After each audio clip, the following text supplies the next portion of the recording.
इस पाताल नगरी में कहाँ प्रवेश किए जा रहे हो? रुको वहाँ। इस पाताल नगरी में एक वानर अद्भुत है, जरूर कोई मायावी होगा। हे वानर, इस अद्भुत माया नगरी को देखने की लालसा खींच लाई है, बस उसी के लालसावश आ गया हूँ। एक बार इस नगरी को घूम लूं, उसके बाद वापस लौट जाऊंगा।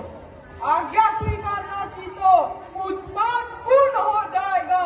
बालक के द्वारा या वृद्ध की अभिमान चूर्ण हो जाएगा, इसलिए यहाँ से लौट जाओ। वानर के नाते कहता हूँ, मैं मकर ध्वज कहलाता हूँ, कपिवर हनुमत का बेटा हूँ। क्या कहा? किसका बेटा हूँ? मैं कपिवर हनुमत का बेटा हूँ। एक बार फिर से कहना, किसका बेटा हूँ? मैं कपिवर हनुमत का बेटा हूँ। अरे मैं ही हनुमत हूँ, इधर देख, प्रभु का आज्ञाकारी हूँ। अरे कौन बेटा, कैसा बेटा, जब मैं बाल ब्रह्मचारी हूँ। कर लंका दहन जब पिताश्री ने जल में पूछ बुझाई थी, उस समय पसीने की धारा सागर में बह कर आई थी। मछली ने उसका पान किया, रह गया गर्व तत्काल उसे, या विचित्र द्योग क्रम से मकर ध्वज मिला सहलाल उसे। अहिरावण प्रभु का मुझ पर कृपा भार है, या देवी मैया है सिद्ध उन्हें, उन्हीं का चमत्कार है यह। ठीक है वानर, चलो मैंने मान लिया कि तुम मेरे पुत्र हो। मैंने मान लिया कि तुम मेरे पुत्र हो। अब तो मैं और तुम पिता पुत्र हो गए। अब तो हमारे में कोई विरोधाभास भी नहीं है।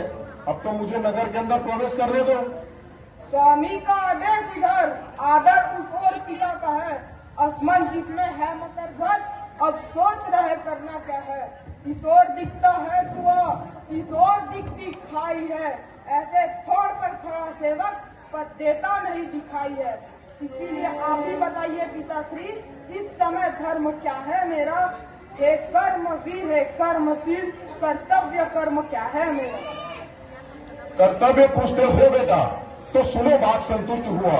तुम निश्चय ही मेरे पुत्र हो, यह सिद्ध हुआ, यह पुष्ट हुआ। हनुमान का बेटा ही ऐसा प्रश्न कर सकता है, बेधड़क निडर होकर विपक्षी से तर्क वितर्क कर सकता है। अच्छा, तो मैं ही कह दूं, निर्णय कर दूं, तो सुनो ध्यान देकर। हनुमान जाएगा अहिरावण को संहार कर अपने निज प्रभु को लेकर। इस समय तुम मुझसे पूछ रहे हो बेटा कि कर्तव्य कर्म क्या है मेरा। मैं तुमसे पूछता हूँ कि इस समय धर्म क्या है मेरा। चलो जाने दो, मैं ही निर्णय कर देता हूँ।